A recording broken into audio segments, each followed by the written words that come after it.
I have always been a routine kind of man. I like knowing where my keys are. I like knowing exactly how much money is sitting in the monthly budget. I like knowing what time each kid leaves school and when they're supposed to be back. That stuff keeps my head straight.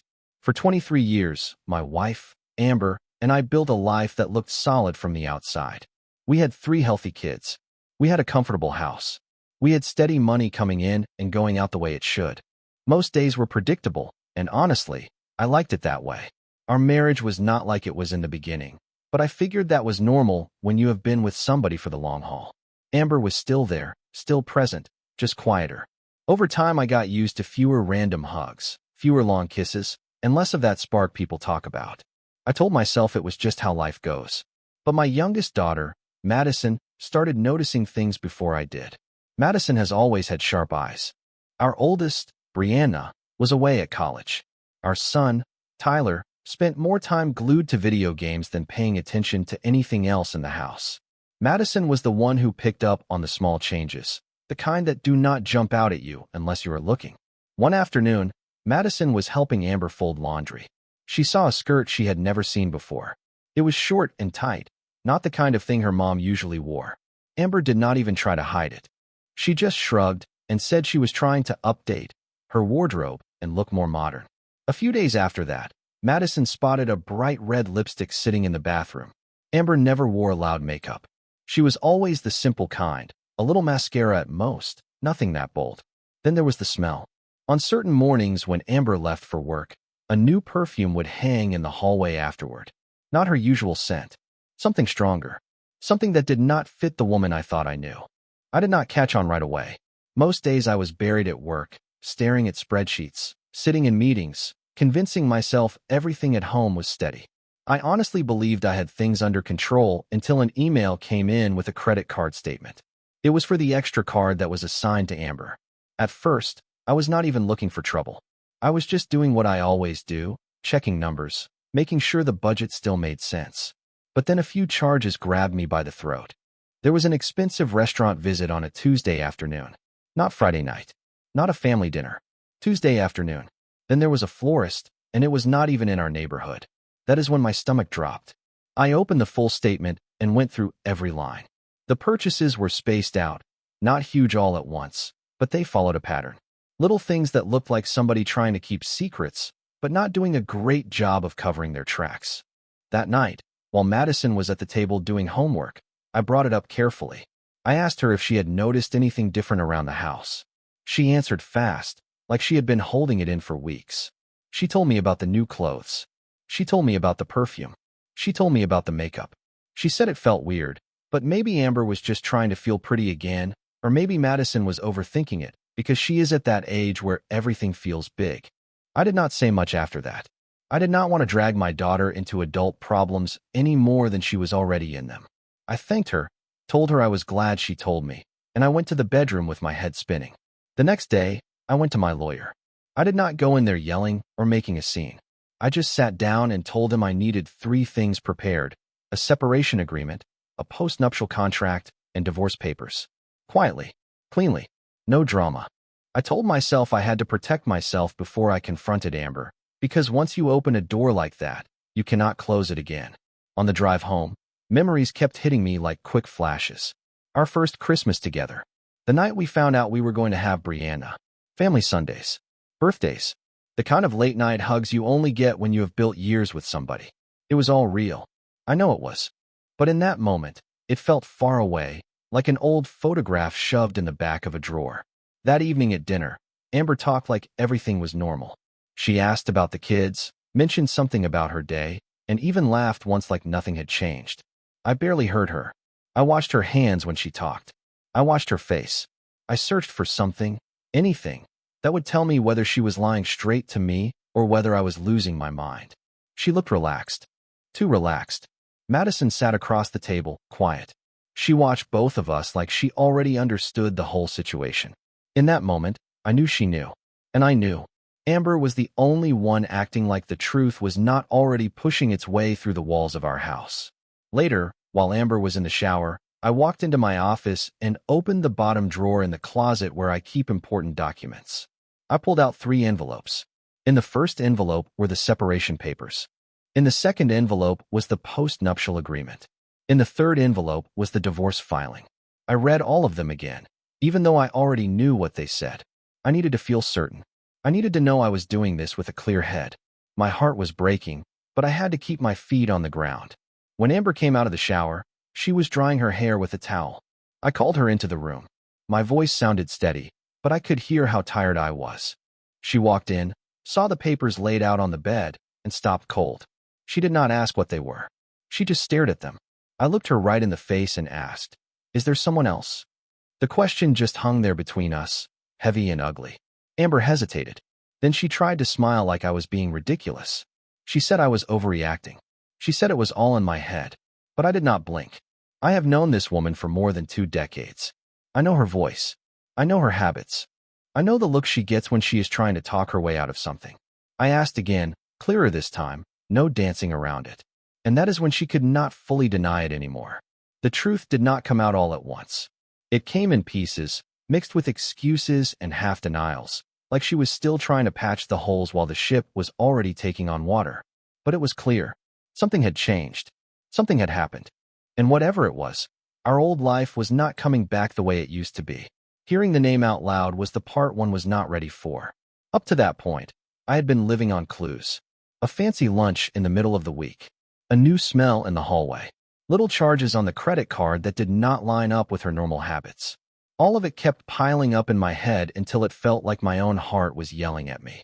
I could feel something slipping away, like I was trying to hold on to sand. And even though it hurt, I knew the time had come to face whatever was behind all those changes. The room was already full of silence. We did not need to raise our voices for the distance to be obvious. I could tell, deep down, that whatever happened next was going to change our family for good. Amber stood there staring at the papers on the bed like she could not understand what she was seeing. She scanned them once, then again, but her face stayed blank. I stayed on my feet with my arms crossed, my chest pounding hard. I had already made up my mind before she even walked into that room. I was not there to scream. I was not there to get revenge. I was not there to break anything. I just wanted the truth. Even with all the signs, it still hurt. It hurt to accept that the woman I had shared so much life with could be living a whole other story while I was sitting here thinking we were just going through another rough patch. When she finally spoke, she kept her words short, like she could shrink the whole thing by talking quiet enough. She told me she had been feeling invisible. She said she needed to remember she was still wanted. She said once the kids got older and started living their own lives, she lost her balance. She tried to steer the conversation into feelings and sadness, like that was the main point. I cut her off. I told her I did not need a speech. I needed one thing. I asked her who it was. I wanted a name. I wanted something real I could hold in my hand, even if it burned. I wanted to put a face on what had been tearing at me. She hesitated like her throat locked up. Then she whispered, "Ethan Caldwell." That name hit the air like a verdict. I had heard of him. I knew he worked with her. I remembered she had brought him up months ago after a company dinner. Back then she talked about him a little too much, like she could not help it. She called him funny, charming, the kind of guy who always had something clever to say. I remembered hearing he was divorced, too. My mouth went dry. Heat climbed up my neck and into my face. I swallowed hard and asked what exactly had happened. She looked away instead of answering right away. Then she said there were feelings. She said being around him made her feel alive. She admitted there had been touching, hugs, kisses. She said things got intense one time, and they almost went further, but they stopped. She claimed they stopped because she felt guilty. She said she still loved me. And she said it while looking straight into my eyes, her voice low, like she was asking me to forgive her just by the way she said it. That did something strange to me. Part of me wished she had lied so I could stay in denial a little longer. Another part of me was almost relieved she said they did not go all the way, because I do not know how I would have handled hearing that. She swore nothing more happened. She swore there were limits. But it did not matter to me the way she thought it did.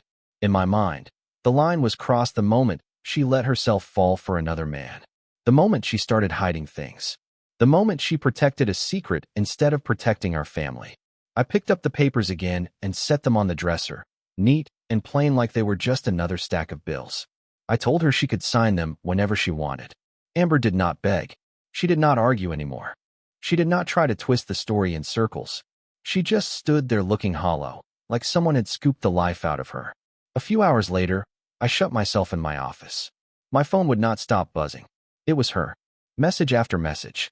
At first it was simple apologies. Then it turned into long explanations. Big paragraphs packed with words like empty, mistake, and regret. She kept saying she wanted to fight for the family. She said she wanted to be better. She claimed she had pushed Ethan away and ended it. She said she would give up everything if that was what it took to build things back. The messages kept coming for days. In one of them, she wrote that she did not need the house. She did not need the car. She did not need my last name. She said she would give up all of it if the price was staying connected to me and the kids. She said she would sign any document I put in front of her, including the one sitting on the dresser, and she would do it without hesitation. But she still begged for one thing. She wanted to believe there was something left to save. The next afternoon, I got home from work and found an envelope sitting on the kitchen table. Inside were the 3 documents, signed.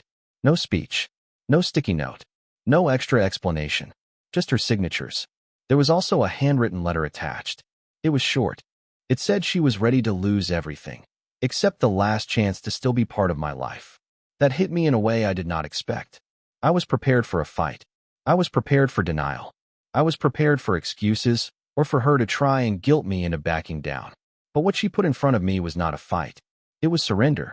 She admitted she messed up, and she laid herself out there, completely exposed. Even with that, the damage did not just disappear. The wound was still wide open. That night, I laid in bed with my mind racing. I replayed our whole marriage like it was a film I could not shut off. Trips with the kids when they were little. Loud Christmas mornings. Plans we made about growing old together. Now it all felt like it belonged to some other couple, like I was remembering somebody else's life. And the thing that messed me up the most was this. That was the woman I promised to protect. The woman I stayed up with when she went through postpartum depression. The woman I held when she lost her father. The woman I respected even through the long silences. And now I was laying there realizing I did not know where we went wrong. Only that something inside our home had cracked, and it was never going to be the same again. Seeing Amber like that messed with my head. This was the same woman I built my whole life with, and now she had dropped me into a hole full of doubt, hurt, and this empty feeling I could not even explain right. For the next few days, I kept my distance. I slept in another room. I kept conversations short and practical. Amber did not fight it. She still cooked dinner, still kept the house moving, but she did not reach for me. No extra touches. No big speeches. It was like she understood that if there was ever going to be any closeness again, it would have to come from me, not from her. And that is what made it even more confusing. Because as mad as I was, I could also see something real in her eyes. I saw pain that did not look fake. I saw regret that did not feel practiced. And somehow that hurt worse than anger, because it told me she was not just careless. She knew she wrecked something. The truth is, even broken, I still had love for her somewhere inside me. It was sitting right next to my pride, and my pride was torn up bad. That week, I decided not to tell anyone. Not yet. Not the kids. They did not deserve a half story while I was still trying to understand what was even happening. There were too many questions still hanging in the air, and time felt like the only judge that could sort any of it out. I did not know what I was going to do with her confession, but I did know one thing for sure. Nothing was ever going to be the same again. The only question was whether it was worth trying to rebuild something on top of a pile of pain, or whether it was smarter to let the whole thing stay in the past and walk away. That decision was still a long way off. But when I looked at those signed papers again, it hit me clear as day. The choice was mine, and whatever I chose would shape the future of our whole family. Living under the same roof after that felt strange. On paper, it felt like the marriage had ended. We had signed documents like it was a finish line. But the house did not stop being a house. Life kept moving. 3 kids. Schedules. School times. Bills. Grandparents coming by. Birthdays and obligations you cannot pause just because your heart is cracked. Amber and I slept in separate rooms. We passed each other in the hallway like strangers. Even the sound of the kettle in the morning felt different, like it was reminding me there was a new kind of absence in the air. The silence between us was not really about no noise. It was more like too many memories stacked up so high you could not breathe. Madison felt it, even without knowing the full truth. She did not ask direct questions, but she tried hard to keep the house from falling into a dark mood. She cracked jokes at dinner. She hugged her mom longer than usual. She started random conversations with me, like she was trying to pull me back into the room. It was her way of fighting for normal. Brianna called a lot from school. She kept asking how things were going at home. Amber always told her everything was under control, but she did not go into details. Tyler stayed buried in his headphones and his games. Pretending nothing was happening was how he protected himself. He did not want to see the tension, so he acted like it was not there. One Saturday morning, while I was making breakfast, I asked Amber to get tested for sexually transmitted infections. I said it plain. No yelling. No sarcasm. The same tone I would use if I was asking her to schedule a regular checkup. She froze. She told me again that she had been honest, and that nothing went beyond what she already admitted. But she could tell I was not going to bend on it. After a moment, she agreed. No arguing. No drama. 2 days later, she came home with an envelope and set it on the table. The test was negative. I looked at it. I double-checked it. Then I put it away without saying much. It was not really about the results. It was about trust. And trust still was not back. After that, Amber started changing in quiet ways. She went back to work like normal. She handled the house better, not like she was trying to impress me, but like she was trying to repair what she could. She stayed on top of laundry. She organized the kitchen. She paid bills. She split chores in a fair way without being asked. Small, steady moves. No begging for praise. No looking for credit. She also stopped bringing up the betrayal. It was like she knew words were worn out and could not fix anything right now. So she did not push. She just showed up, day after day. That defeated, guilty version of her slowly faded into someone more present, more grounded, even though she was still clearly hurting. Meanwhile, I was still chewing on what she did. I could not look at her the same way, but I also could not shut off the memories. It felt like having an open wound right over an old tattoo. The pain covered everything, even the good parts that used to be easy to see.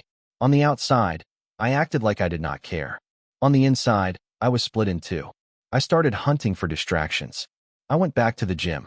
I met up with a couple of friends from work. I turned down invitations that felt risky, the kind that could put me in situations I did not want while my head was already a mess.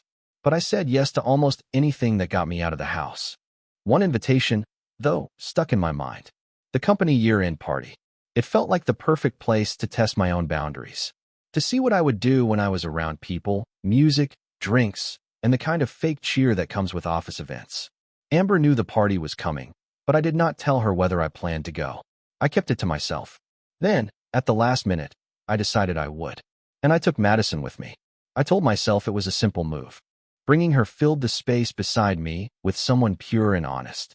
Someone who reminded me what real love looks like when it is not twisted up in secrets. At the party, it was the usual stuff. Forced smiles. Small talk about goals. People laughing a little too hard at the same old jokes. Co-workers acting like we were all one big family. At one point, a co-worker named Lauren, the kind of woman known for crossing lines after a few drinks, walked up to me. She said I looked different. She touched my arm like it was nothing. Then she laughed too loud and leaned in like we were closer than we were. Madison was watching from across the room, and I could tell she did not like what she was seeing. Her eyebrows pulled together, and her whole face tightened up. That coworker, Ashley, tried one more time. She stepped in close like she wanted to get right in my space. I did not snap or make a scene. I just lifted my hand, gently moved her back, and said I needed to find my daughter. That ended it.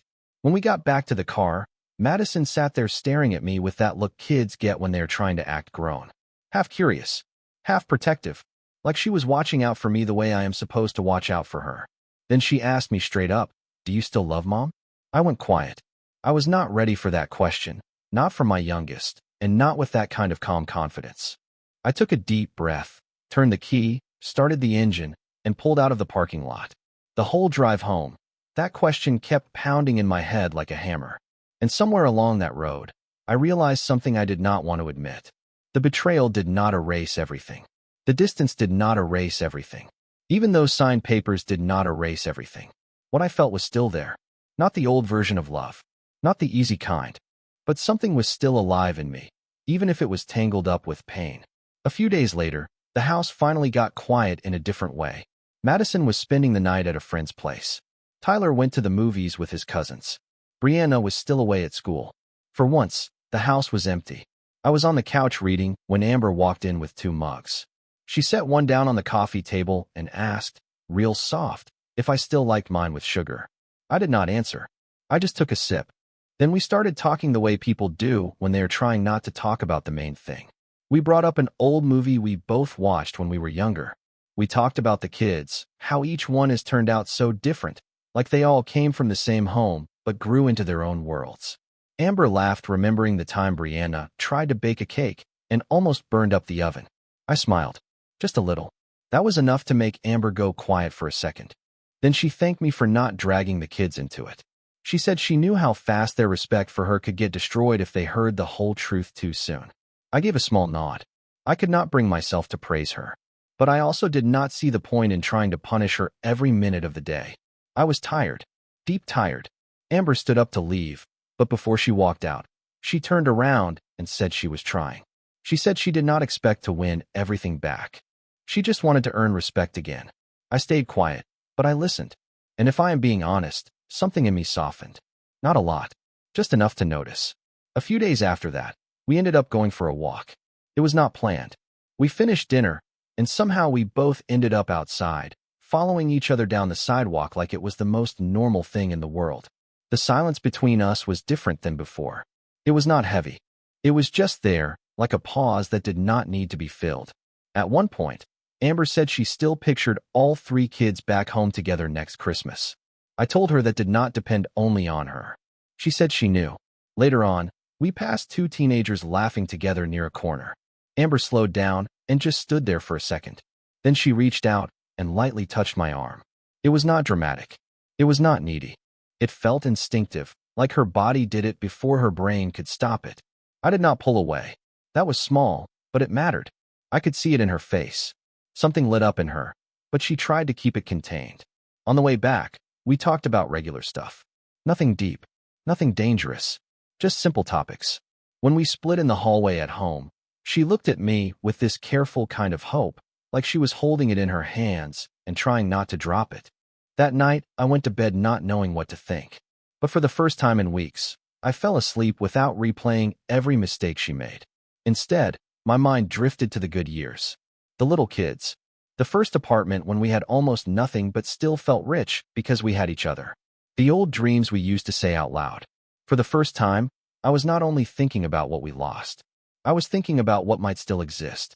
And maybe, just maybe, that was the start of something new. Not a promise. Not a guarantee. Just a little space where something could be rebuilt. Then our anniversary came. I woke up before the kids, made coffee, and sat there in the quiet, staring down into the cup. The date was right there on the calendar, and even after everything, my body still recognized it. Like muscle memory. In other years, Amber and I would trade small gifts or send each other a short message. Nothing fancy, just something to say. I see you. I remember. This time, none of that happened. The day moved forward like any other day, but deep down I could feel something shifting. Brianna called and said, like she always did, "Happy day of you two." I thanked her, but I did not keep the conversation going. Amber acted normal. She dropped the kids off at school, ran errands, came back, cleaned up, handled the usual stuff, and went upstairs to her room. Later that afternoon, I got home from work and saw a letter on the table. It was folded and sealed with a small sticker on the envelope. A detail only we would recognize. It was the same symbol we used on our wedding invitation 23 years ago. A little drawing of 2 hands intertwined, something she sketched back when we were still just dating. I held the envelope for a while, turning it over in my hands, trying to decide whether to open it right there or wait. In the end, I slipped it into my pocket and went upstairs to take a shower. When I came back out, I looked for Amber. She was not home. The kids were not home either. There was a note saying Madison and Tyler were with their cousins. But Amber did not write where she went. That gave me a weird feeling in my gut. Not anger, just discomfort.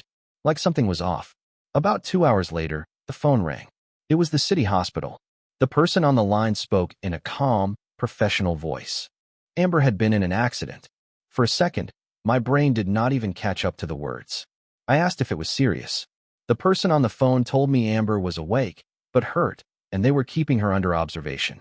They said she had swerved to miss a dog in the road and lost control of the car. That was all they could tell me. I did not stand there thinking about it. I grabbed my keys and walked out the door like my body moved on its own.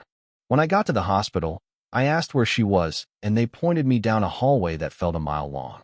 By the time I reached her room, Amber was not talking. She was lying there with her eyes closed, looking like she was resting hard.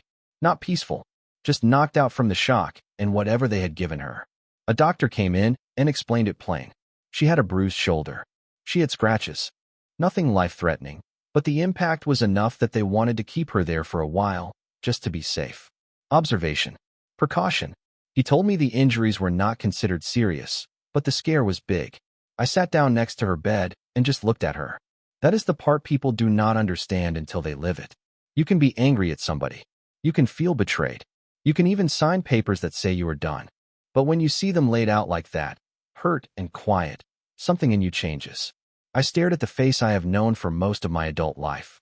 And for a minute, it felt like I was 20 years younger, like time rolled backward and dropped me right into the early days when we were still building everything. I remembered the first time she ended up in a hospital, back when Brianna was born earlier than expected. I remembered sitting in a hard chair, scared out of my mind, trying to act calm for her. I remembered Amber smiling through pain and saying it was all worth it if we were together at the end of it. Sitting there now, the feeling was similar, but twisted up. There was sadness. There was regret. And there was that cruel doubt still hanging around, the one that asks you if you are a fool for caring after someone has hurt you. Then I remembered the letter in my pocket, the one she left on the table before she disappeared. I pulled it out, and right there in that hospital room, I opened it. The first line hit me simple and clean. If you are reading this, it means you might still be willing to hear me. Her handwriting was steady, the same firm style I have seen on grocery lists and birthday cards for years. She wrote that forgiveness cannot be demanded, and it cannot be bought. She said she was not writing to beg for a second chance. She said she was writing to hand me the last honest part of herself. She told me that if I went through with the divorce for good, she would accept it. She would not fight me. She would respect it. But then she wrote something that made my throat tighten. She said if there was still even a trace of the love we used to have inside me, she wanted a chance to earn her place beside me again. Not by words, not by promises, by effort.